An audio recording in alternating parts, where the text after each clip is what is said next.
Come to order, all rise. Look at Superior Court now session. Honorable Judge Timothy Longstreet presiding. Please proceed.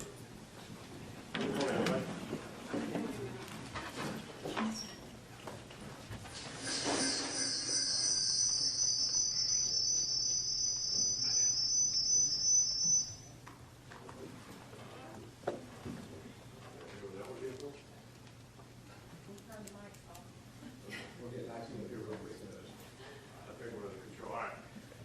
Good morning, everybody. The court sent out a notice of pretrial and scheduling conference. See if that keeps happening. We get some feedback.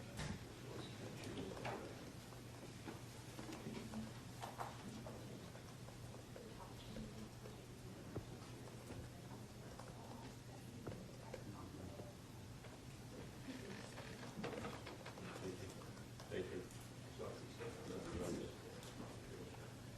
He's coming. This is it. Which one?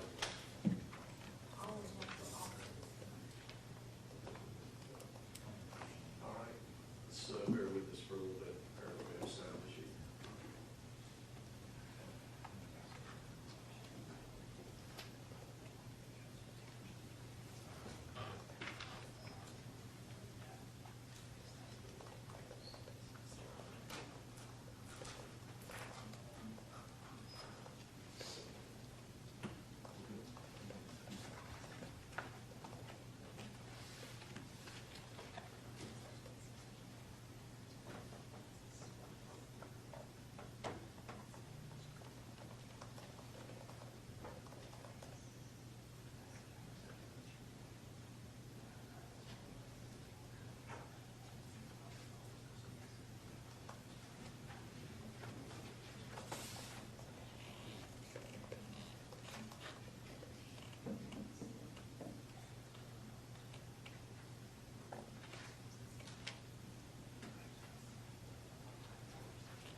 Try to say something. Test, test, test.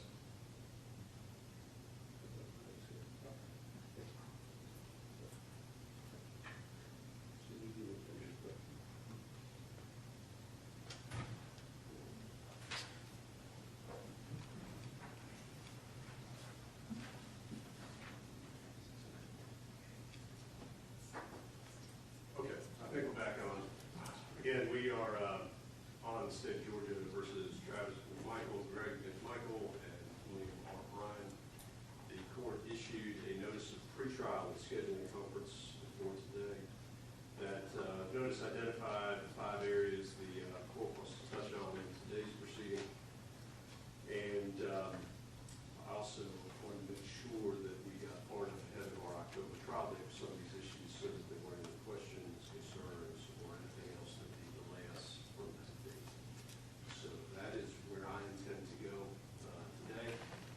We had 2 days worth of hearings about a month and a half ago. I have received all of the briefing that was requested. We're in the process of generating orders on the matters that the court took under advisement. I'm aware that they're out there and we'll be getting orders as soon as we can generate those. I received the last brief 7-10 days ago.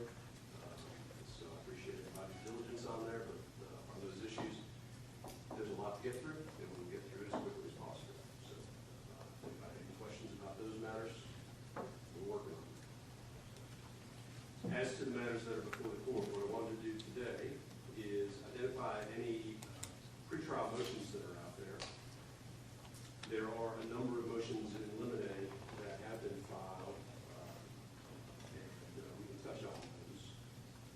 Any that we can address today or agree on the record today that don't need to actually be argued before the court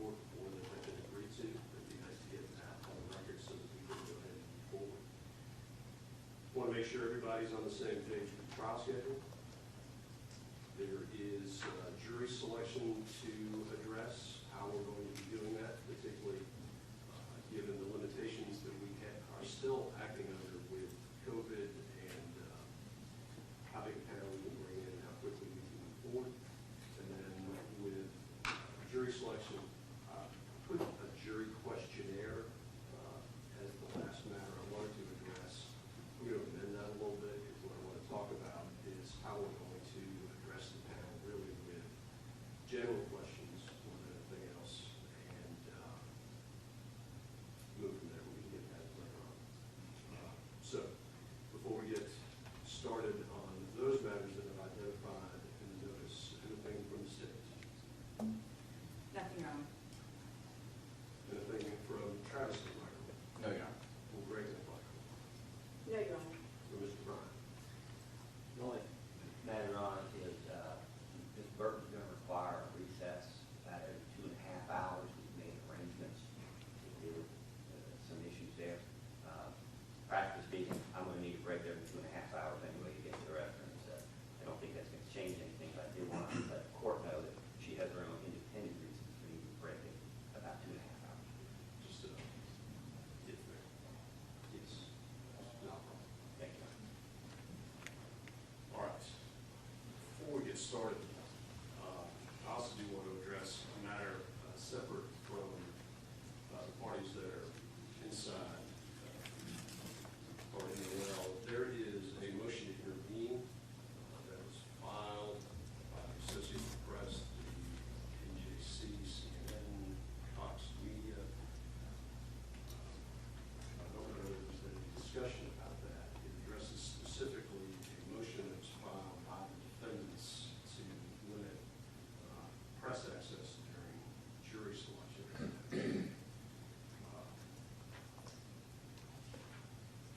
Whose motion it had been, It was the joint defendant McMichael's motion, Your Honor, setting forth proposed logistics for jury selection.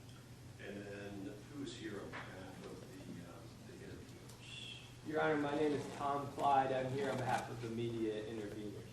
So what I'd like to do is address that before we get started so it doesn't get lost in the shuffle.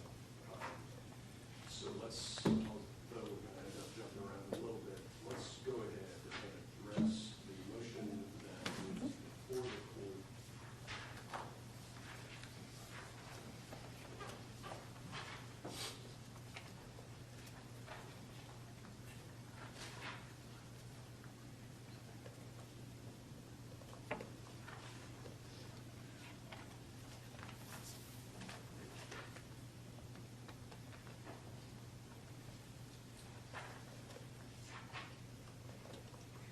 Was filed under motion limited for having to do with jury selection.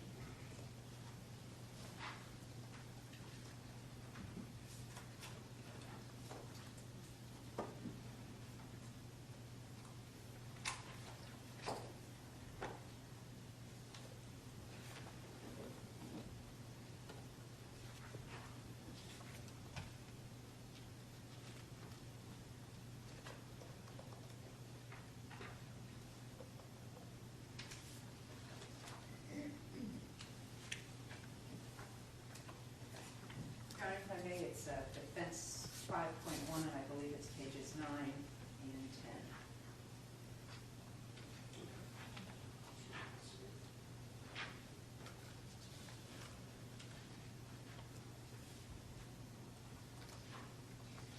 That's 5.1? Yes. I think you said, pages 9 and 10, right? Yes, pages 9 and 10 in defendant's 5.1. For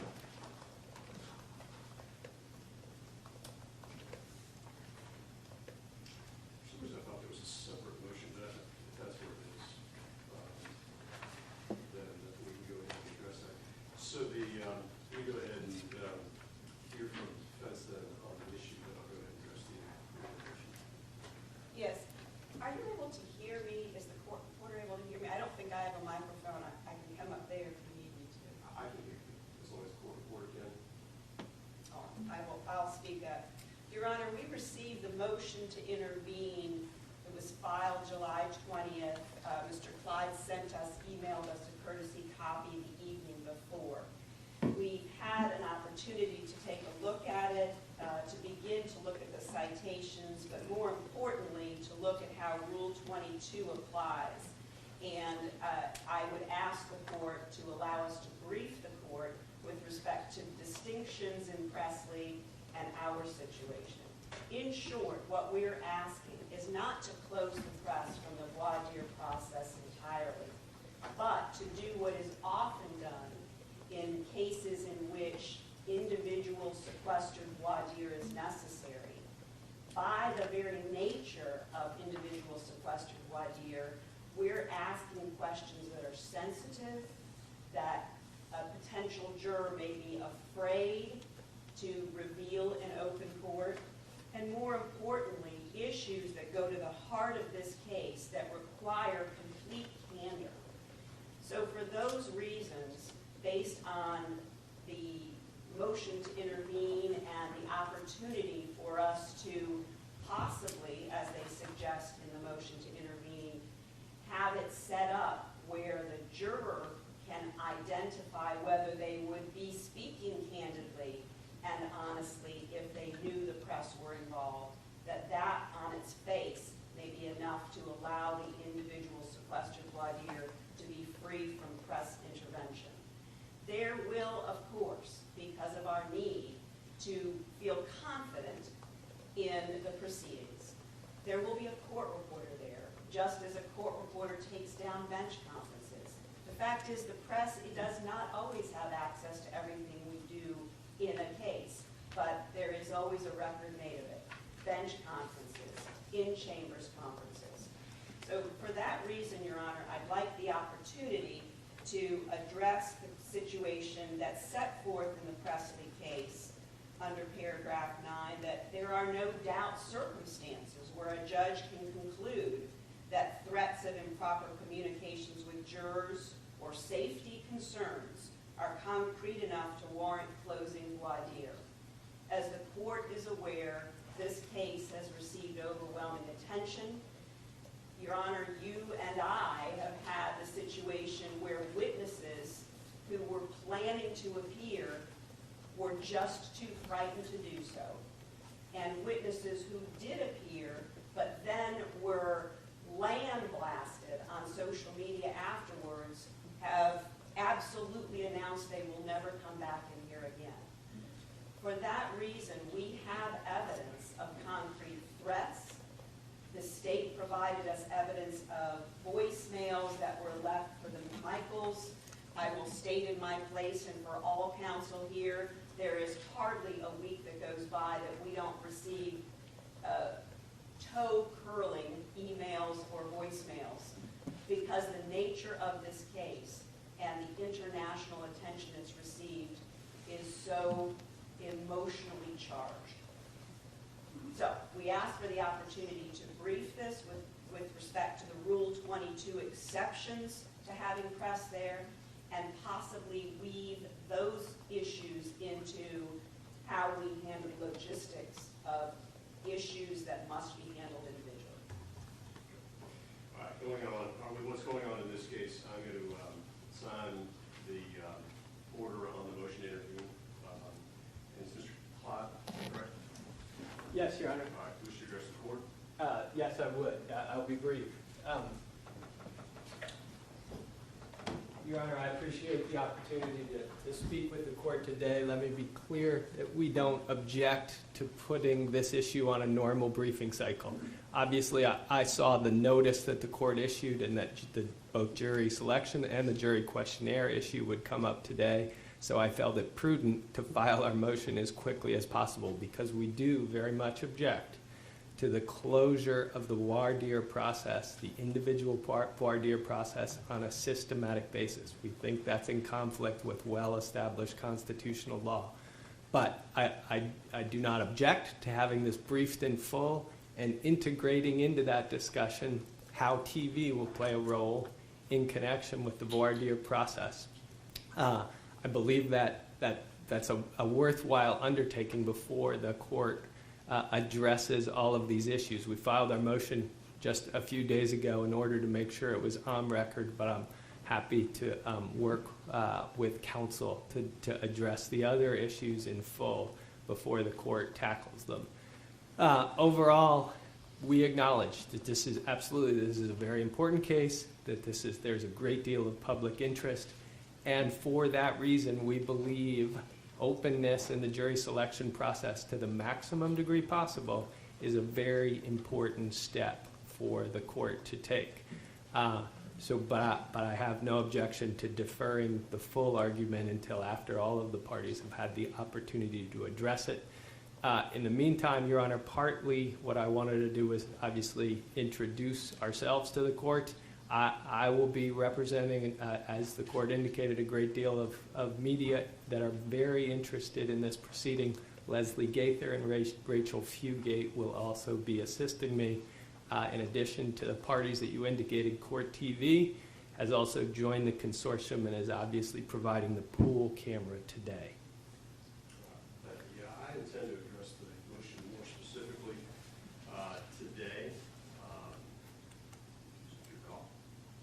When you're ready to hear from me. Where I'm going to, what I wanted to address first was the intervention. Really, what I wanted to see if there was any objection to the intervention at this point, based on what I understand the issues to be in the position of your clients. The motion to be granted. To the extent we get further into it or need a briefing schedule, we'll make sure to be able to answer it. Very good. Thank you, Your Honor. I appreciate it.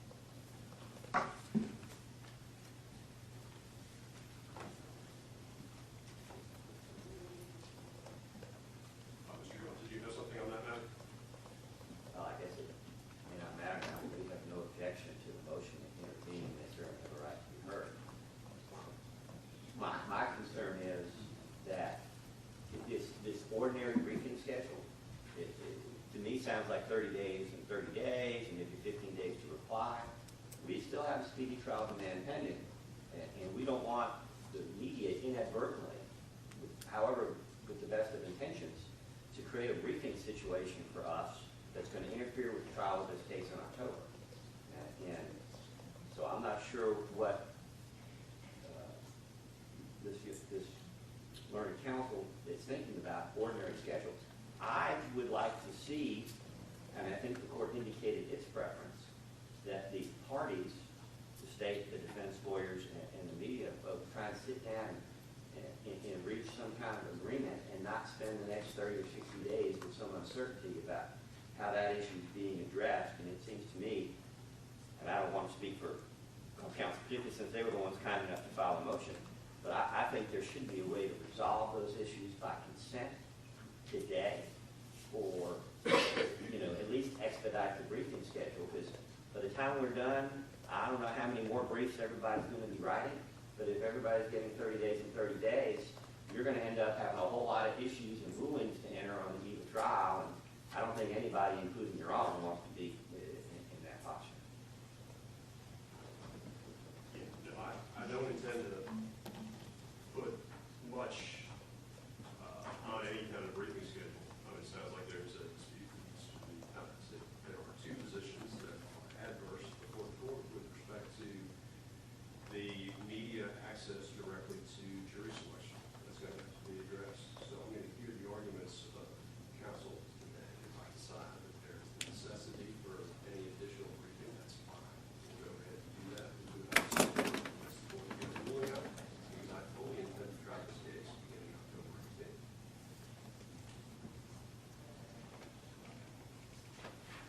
I'm just going to start working through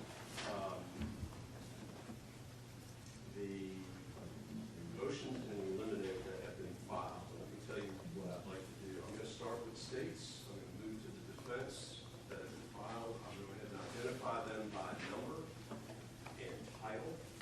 And if it is a matter that is easily addressed before the court, let's go ahead and address that simply before the court.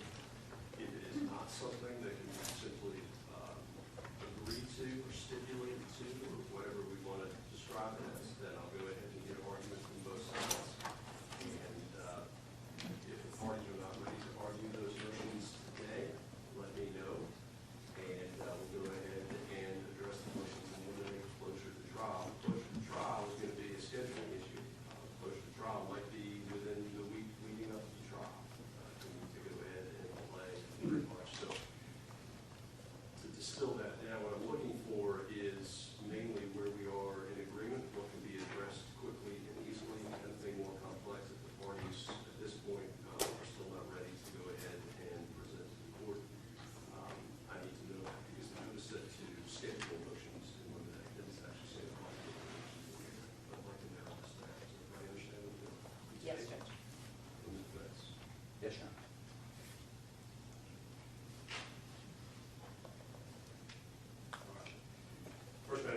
is states 4.5 is a supplemental demand for discovery, a witness list, and a request for a scheduling order.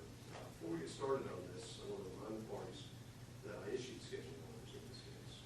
And what the statute provides is a schedule for discovery, particularly when the parties opt in. And the language in the statute, the statute itself provides a set of deadlines unless otherwise ordered. I ordered that parties provide information in my scheduling. So my question then becomes, has there been a failure to comply? And if there is, the court is open to a motion to compel or otherwise address what is raised in the motion. I would prefer not to get into a motion to compel, but my expectation in this case, and I think I made it very clear from the get-go, is that discovery be provided and that we not end up trying this case, given all of the complexities of the case to begin with last-minute discovery. So, state's motion. Thank you, Your Honor. You did enter a scheduling order that required the state and the defense to provide both the majority and bulk of their discovery along with a witness list on October 30th of 2020. The state complied and did provide a witness list and the bulk of its discovery. Because this is an ongoing investigation by the Georgia Bureau of Investigation, additional discovery has been served, and we served what I'm hoping is the very last thing from the GBI yesterday, which was the actual bulk of the forensic analysis on the computers and cell phones, and it was sent out via certified mail for delivery to the defense attorneys. In addition, this past week, we also filed our supplemental witness list, which is our fourth supplemental witness list. And at that time, I did email the defense attorneys, and I expressed to them that it's large, it's long, it's over 120 people, but that is because at this point in time, I don't have their witness list.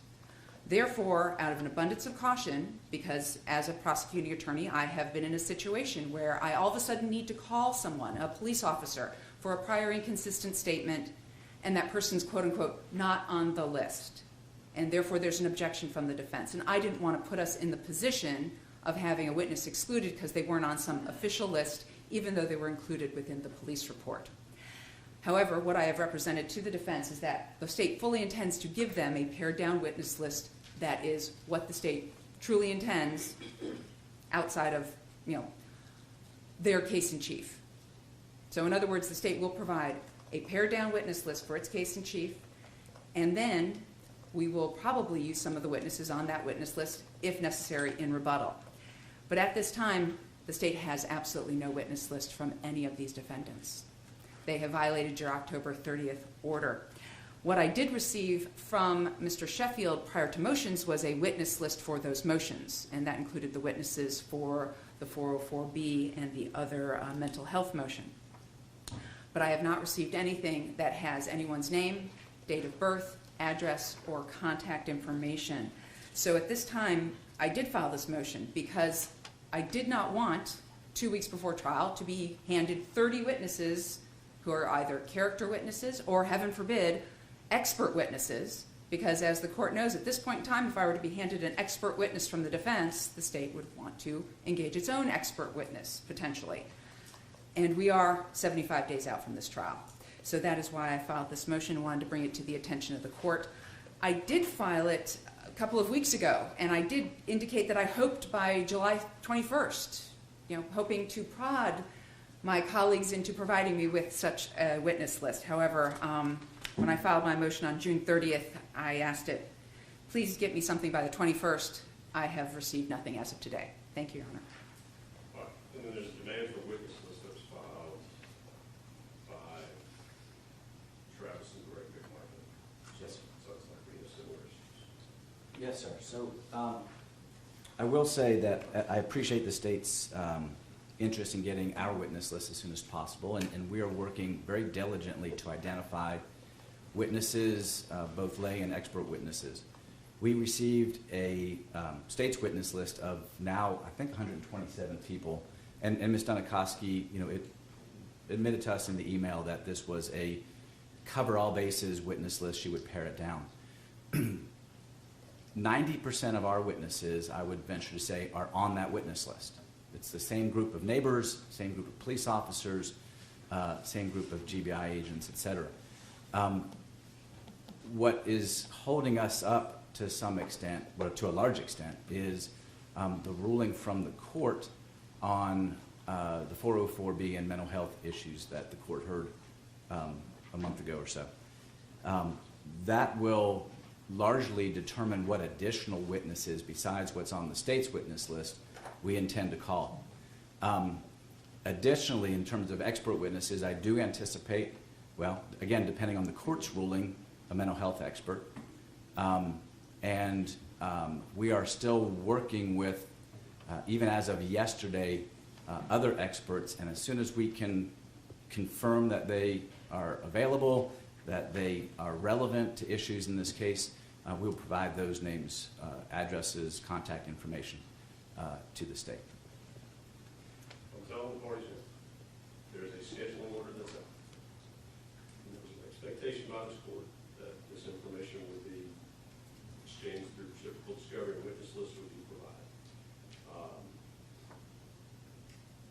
Hearings, there may be additional experts. I understand that may have something to do with the scope of relevances in this case.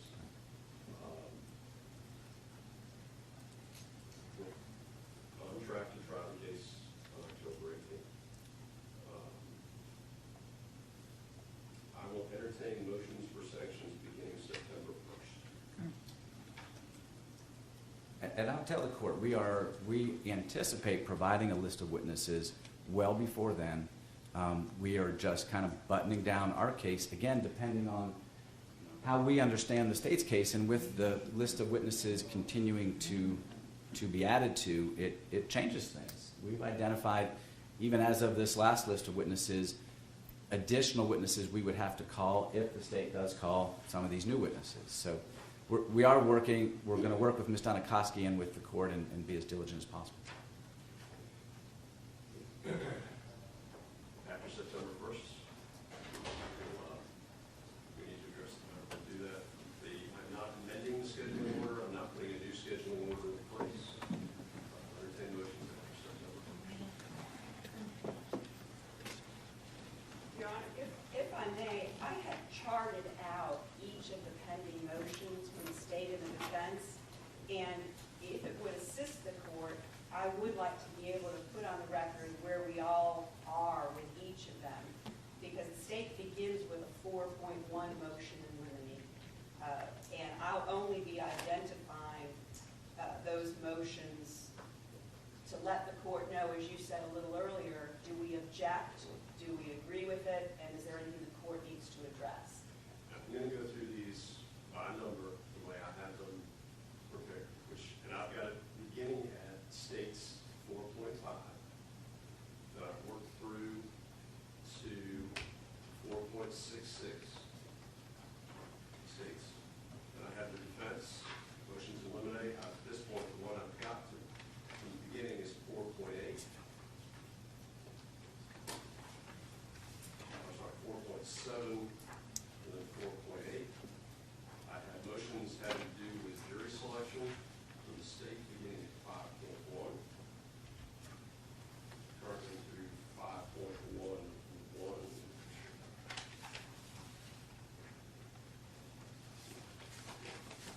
And I've got the defense 5.1.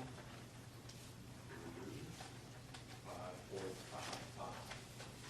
That's what I have that's been filed since the last, this is part of what I saw from the record, filed since the last time we were together. All right, so we'll limit it to that. There are other motions that were filed before then that still await ruling.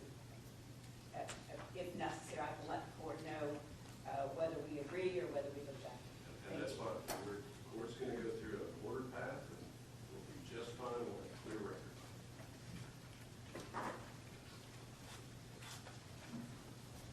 All right. Bruton, states 4.51. Has there been any discussion amongst the parties about potential Bruton issues? Yes, Judge, there has. initially spoke with Mr. Rubin at the motions hearing, and we both mentioned to each other, we need to talk about Bruton. We need to discuss what's going to come in and what isn't going to come in. And this is because the state did an analysis, and there's 3 separate sets of statements. So what we have is we have our Glenn County police officer body cam statements at the scene. So this is immediately afterwards, and the officers are speaking with each one of the defendants.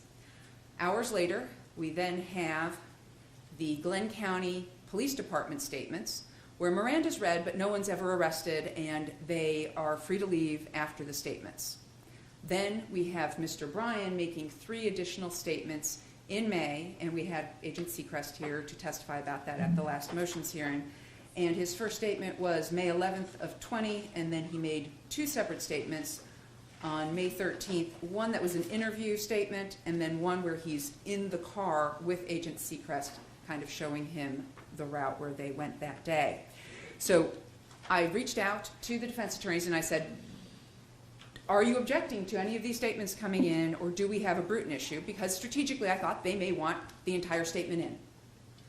I was informed that no, they were not going to waive their Bruton rights, and that they wished to have the statements for the state's case in chief redacted. Therefore, I went ahead and prepared state's motion and brief regarding the Bruton issues. In addition, the state has prepared transcripts for all 3 sets of this. So there are 3 body cam interviews and transcripts, 3 at Glenn County transcripts and interviews, and then Mr. Bryan's 3 transcripts and interviews. The state also reached out to defense counsel and said my intention today was to provide those transcripts and those videos for your in-camera inspection. Because what I have requested is that defense attorneys look at these transcripts. So for instance, Mr. Bryan would look at the body cam that involves Greg McMichael to see where Greg McMichael is saying inculpatory statements about him at the scene or at Glenn County Police Department, and then easily, in my opinion, I could be wrong, strike through or highlight and then send it to the state. If the state disagrees, we go ahead and let the court know that we've disagreed. Or I may very well go, absolutely, Mr. Bryan, at this point, I see why this would be inculpatory and the state would agree to this. At this time, I have not received anything, even though I have served all the transcripts on defense counsel. I've not received anything from them going, Ms. Dunikoski, you must take out these, I've highlighted this, this is what I've crossed out, this is what shouldn't come in. We consider this to be a Bruton violation for Mr. Bryan when Mr. McMichael says this or when Mr. Travis McMichael says that. And so I guess what I'm motioning this court for is a deadline or a due date for the defense to let me know what it is that they're objecting to, because it becomes a technical issue for the state. As the court is aware, there's 2 ways to do this. The first way is we play a video that's all chopped up with certain sections taken out or only certain sections played, and or no video is played and an officer takes the stand and is specifically directed so that we don't end up with a Bruton issue or a hearsay issue to, on this date and time, at this point in the interview, what did Mr. Bryan say to you about his personal actions? And we end up putting the evidence in that way. I can't make that judgment call, I can't make that redaction, I can't edit any video until I know what the defense is objecting to. So I did let the defense know what I was going to do, and I have prepared a jump drive for your in-camera inspection so that if we did have an issue and we wanted to argue about it, it would be convenient for the court to be able to refer to what we were referring to. Simply as we moved forward to expedite this, especially if we did it over like the next 30 days, we might not necessarily need to come back to court. If the state looks at their redactions and says, yes, we agree, the court would be aware of that. Thank you, Your Honor. I did have a conversation with Ms. Dunikoski in court, and I asked her if we could discuss the Bruton issue. And at that time, she told me she didn't think there was a Bruton issue, that the statements would come in toto. I disagreed, and I think ultimately she went back and thought about it and disagreed as well, and we did have the ensuing conversation about it. 2 things about the motion. Number 1, she has sent us 2 batches of transcripts. One were the 911 calls from various individuals, both Mr. English, Mr. McMichael, and others. we have compared our transcripts and the recordings with her transcripts and found substantial edits that needed to be made. We returned those to the state, and Ms. Dunikoski agreed with the edits, and we now have a final version of the 911 call transcripts. She's done the same thing, and I give her credit. I appreciate the work she's done to get us these additional transcripts. And there are a lot, as she mentioned. There's 3 distinct types of statements and multiple people within each, multiple defendants within each type of statement. So we're in the process, as I stand here, with comparing her transcripts with our transcripts and with the recordings to make sure we have an accurate understanding of what everybody's saying when they're interviewed or when they're on camera in some way. Once we do that, then I would ask the court, and this is the second thing, to it's the state's burden to provide the court with admissible statements from any of the defendants. If we have filed a motion objecting to any testimonial inculpatory statements involved in this case, I think the burden is on the state to propose, after reviewing the transcripts, what it deems to be admissible under Bruton and progeny, and let us review it. And we'll work very diligently with her. But I think the initial step should be on the state, since it is their burden, to let us know what it intends to introduce.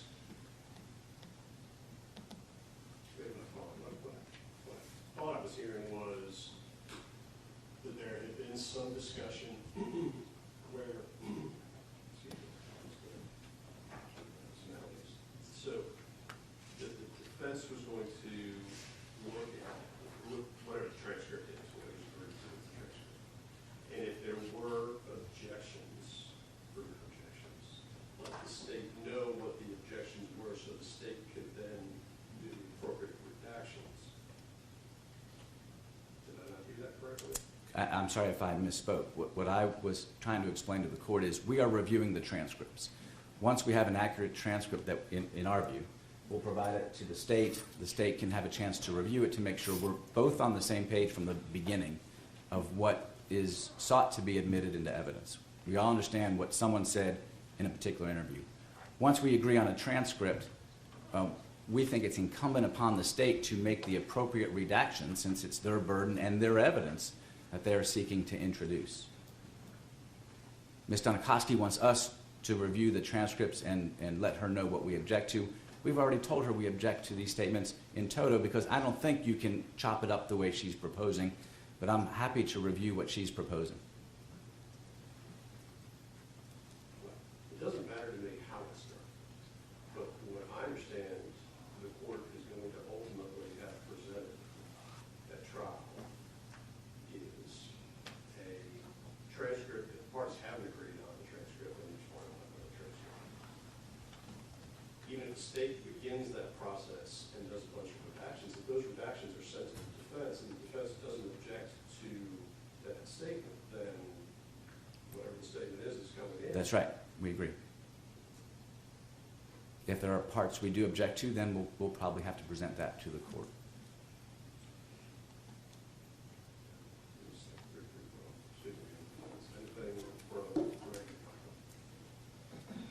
Mr. Bruton spoke for both of us. Thank you. Mr. Gall. Your Honor, I believe Ms. Dunikoski and I have spoken about this issue. I could be wrong. And maybe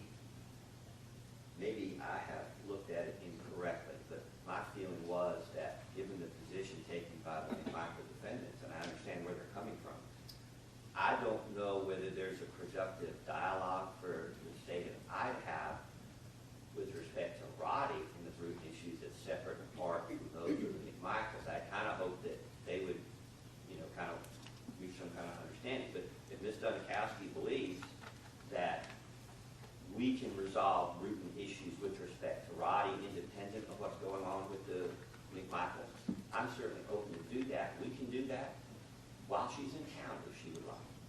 Save me a 6-hour drive to Marietta.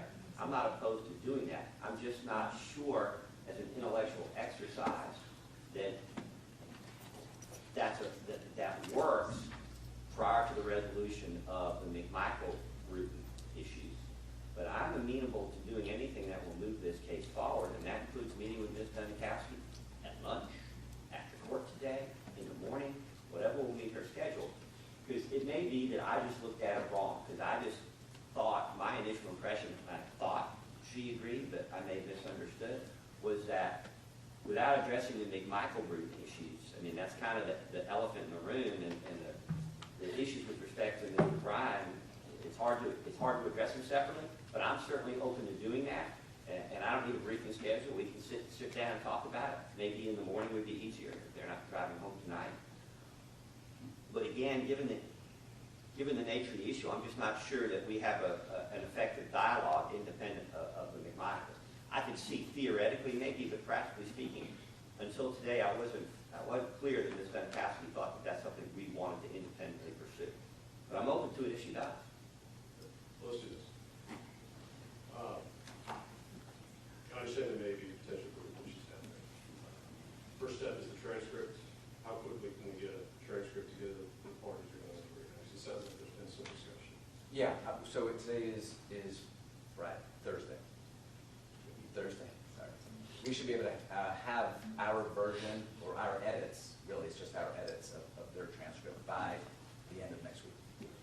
Well, then let's do this. We'll plan on then that being agreed to by the end of the week. What's the state's evidence? So was the state prepared what it is intending to present to the court? And if there are objections, let's give it to the defense, and those objections are provided by the defense. If the defense fails to object, because I'm giving the court or the defendants the opportunity to object. Yes. If there's no objections, then the state has its presentation.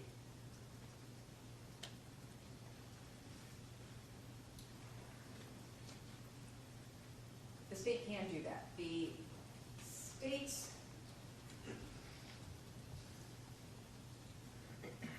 state's problem, Your Honor, is that, as Mr. Rubin just said, the testimonial statements. Well, at the scene, they aren't testimonial.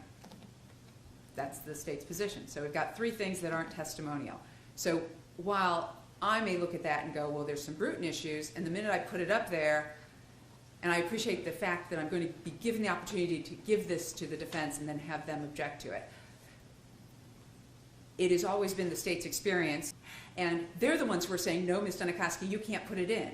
And I would, of course, prefer for them to pinpoint what it is that they don't want me to put in as far as evidence goes, but I'm willing to do it the other way if the court directs The me. reason we're going to do it the other way, I think it moves the process along. Okay. Okay, I understand the state's view of the evidence is probably much more broad than the defense. And so let's start from broad, and if it needs to be narrowed, then we can figure that out. Again, giving the defense the opportunity then to identify any Bruton issues they see separate from what the state may see, moves the process along. So that's the way I'd like to go ahead and do that. There's no objection, then the state moves its presentation. The state will go ahead and do that, Your Honor. Everybody understand what we're doing? Yes, sir, we're going to provide our version of the transcript to make sure we get on the same page with that, and then they're going to identify how they intended we can object if we want. Perfect. If I need to address those objections at some point just before trial, I'll go ahead and address them.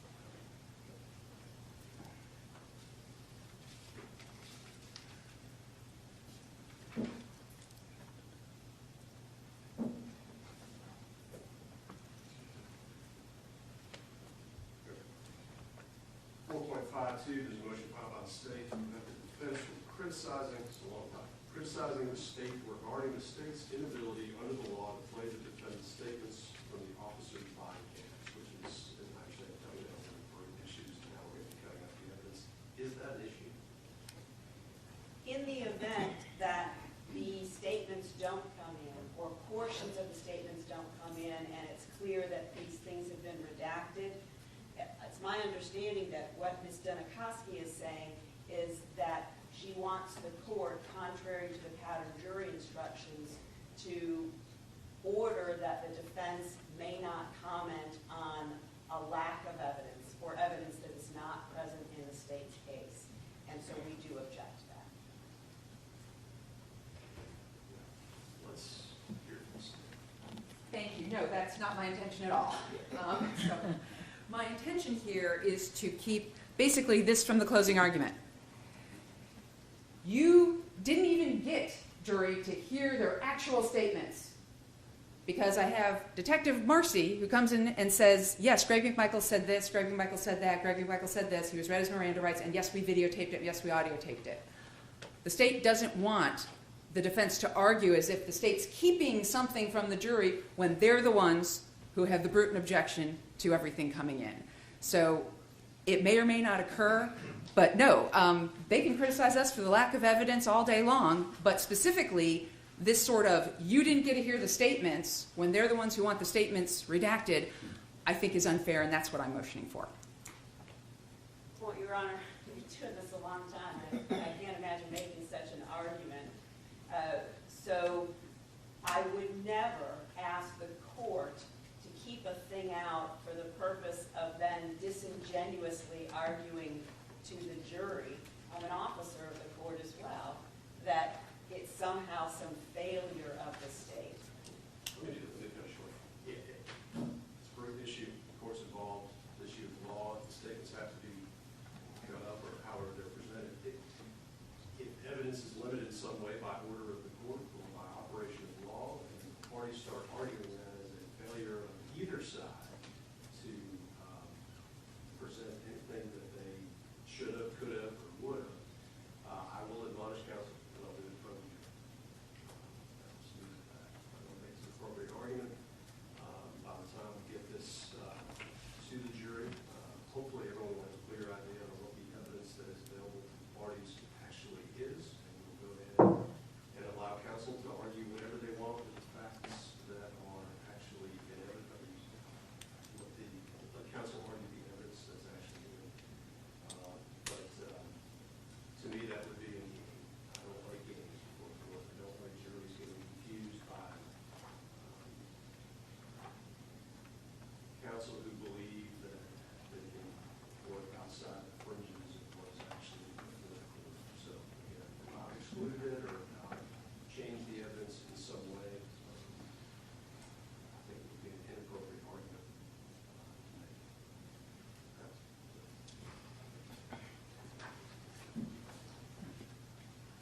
The state's asking for additional time for closing argument. Yes, Judge. I'm sorry, that's just for the record, that's 4.53. And in this case, because it is a homicide case, the parties are entitled each to 2 hours for closing argument. The state anticipates this to have numerous issues. Number one, the state has to put up its case in chief. We anticipate the defense, because they have let us know that they will be arguing certain defenses, such as citizen's arrest and or self-defense. And we have no idea currently what evidence they're presenting, since I don't have a witness list, as to potential character or something along those lines, or experts. That is a lot to argue in 2 hours for the state. In addition, the state does anticipate, it's not going to be a big secret, going first and going last. So while the state would like to do potentially maybe a half an hour first, the jury will then have 6 hours worth of closing argument before the state comes back for its last, hour and a half. My unfortunate experience is, and I really do try and keep it limited, but in this case, because of the voluminous evidence and law, I have a feeling I may go over. And what I don't want to have happen is I'm 10 minutes from the end of my closing argument and I've reached my 2 hour limit. So I'm asking for 3 hours out of an abundance of caution.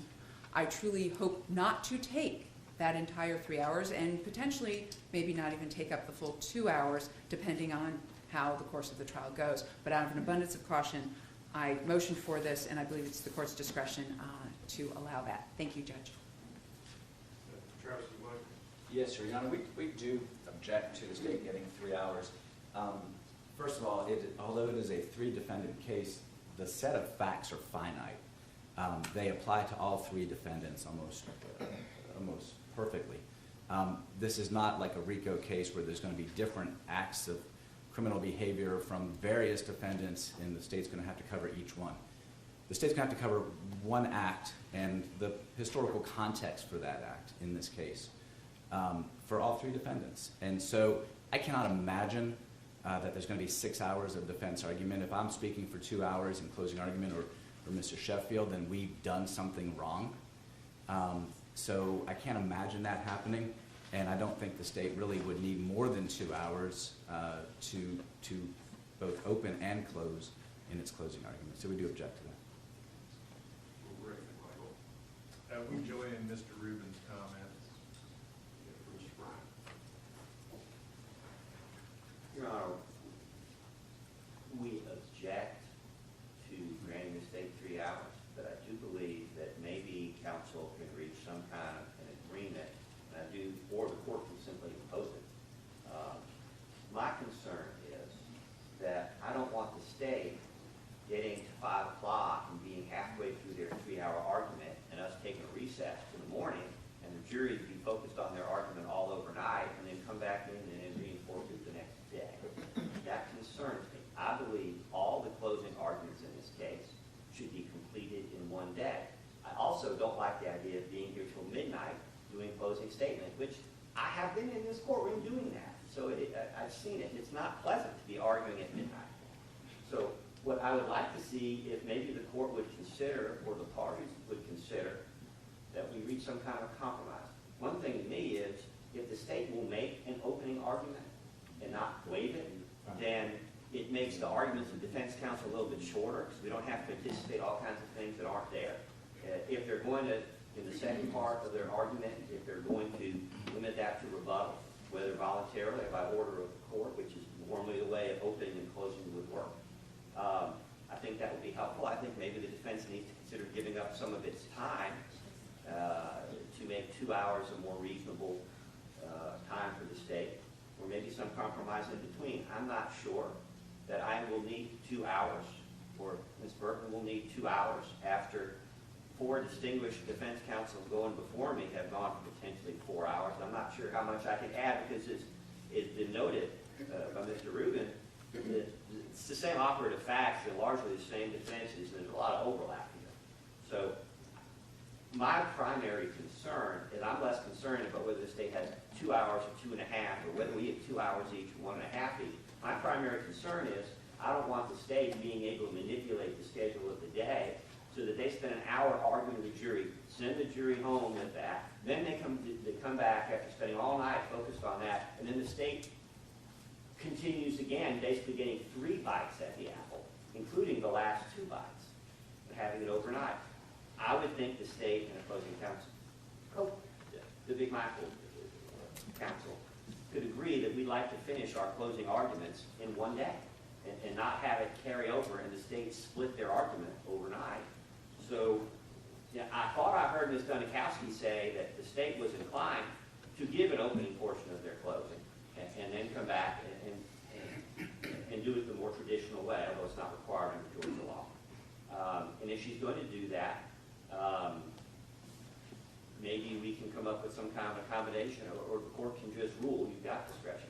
But I don't like the idea of giving the state 3 hours, and then we end up in a situation where the state's splitting their time at the end of the day to carry it over into the morning. That's just not right. So I guess the first question, is there any question everybody, and of course Your Honor has the ultimate say, is that not everybody agree that these closing arguments need to be finished in one day, and let's figure out a way to do that. Motion's ready. Here's what I'd like to do. I'd like for everybody to sit down and figure out how we might be able to move those closing arguments along. But if I have learned nothing else in this case, is that there's a lot of talk about how nice it would be to agree on certain things, and then we get so far down in the weeds on matters that we end up spending a lot of times on briefs and orders. So I'm going to create a structure. That structure begins with granting a motion for 3 hours to the state. If that can be agreed, if the parties can get together and agree on something different, so be it. I'm just providing a rule. Motion's ready. Thank you, Judge. Next matter is 4.54. There's a motion to exclude or reference the Barnhill letter to Captain Tom Winstead. Judge, we agree. We concur that this is appropriate. And, Your Honor, our concurrence was, were you about to stand up? Did I interrupt you? No, go ahead, please. Our concurrence, of course, assumes that all of the things that flow from that letter, like the question about the time between the event and the arrest, is equally inadmissible. Yes, that's correct. Thank you. Mr. Schroeder, I'm assuming that I don't want to assume that, but it sounds like there's agreement with Michael's, Mr. Goff, on this matter, I consent or no? I'm not comfortable consenting. I think I've got basically the same concerns stated by prior counsel. But we can agree that District Attorney George Barnhill obviously cannot testify as an expert witness in this case. We consent to that part of the motion. But I am concerned that that letter may become relevant depending on the presentation made by the state with respect to the testimony of other witnesses, for example, to explain their conduct. It is certainly true that the prosecution shouldn't be arguing the length of delay in the prosecution of the case or presenting evidence about that, although I think the time frame for the investigation and arrest is going to end up being in evidence anyway. My concern is the state cannot attack Wayne County Police Department or its police officers, suggest that there's some kind of evil conspiracy, and I would be referencing other cases not before this court, or favoritism, et cetera, with respect to other defendants in this case, or otherwise cast aspersions on the conduct of the Wayne County Police Department or its officers if the people that they're talking about, whether the witnesses of the department, could reasonably rely on the legal opinion provided by their legal counsel, Mr. Barnhill. I mean, you don't get to criticize the police because it's felt to me like there was a tenor of antagonism with local law enforcement the last time we were here. Maybe I just read too much into that, okay? But you can't be going after these people and criticizing directly or indirectly, and you don't get to make the argument, closing argument, lay the foundation, and then claim you didn't know what you were doing.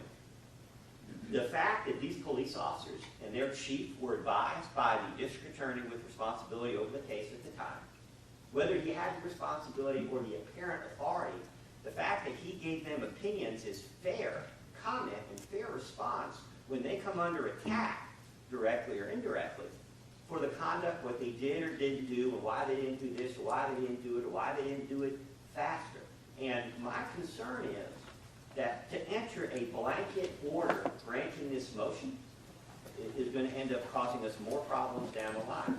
Now, really, I think that's primarily should be an issue for the McMichaels to address, and I'm not trying to rain on anybody else's parade, but I can see these police officers being asked questions that are going to imply or suggest that they're not credible or less than credible or otherwise call into question their motives directly or indirectly, when in fact all they're doing is relying on the legal advice that they received from the person authorized under state law to provide it, or at least the person who apparently had that authority. So this blanket, I think a blanket order would be inappropriate. And beyond that, I'm just going to sit down and shut up. All right. The motion's read. I don't think I need to remind the parties, but we're addressing motions in limine right now. As the parties are aware, if the evidence in the case somehow changes and would require that the court reconsider a ruling on motion in limine, then that can be presented to the court at the appropriate time.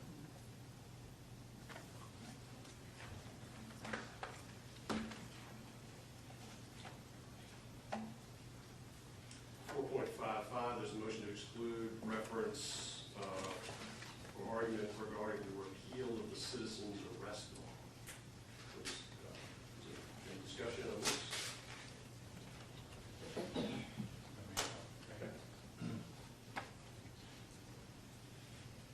Aaron, so give me just one quick moment to reread it. It's very short.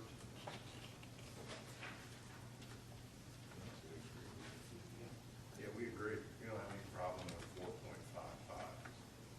Mr. Goff?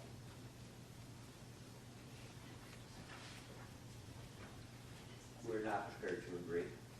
My argument is brief. And again, I'm not trying to rain on anybody else's parade. My concern is I'm not convinced 3 months before trial, at this point, that the unprecedented series of changes made in the law that were clearly precipitated by the death of Mr. Arbery and this prosecution could never be an appropriate subject of closing argument or reference as stated in the motion. I think it's premature to address that. I think this subject, practically speaking, Your Honor, is likely to come up during the voir dire, directly or indirectly, which may well render the motion, the motion in limine filed by the state premature. My suggestion would be that this motion be deferred by the court and taken up at the conclusion of jury selection, where we see how much of an issue public knowledge about all this is and whether it's impacting whether the jurors think they can be fair or not. Because if the issue comes up in jury selection, then it's already come up and the cat's out of the bag. So I believe it's premature for the court to address this motion at this time. There's 100 different ways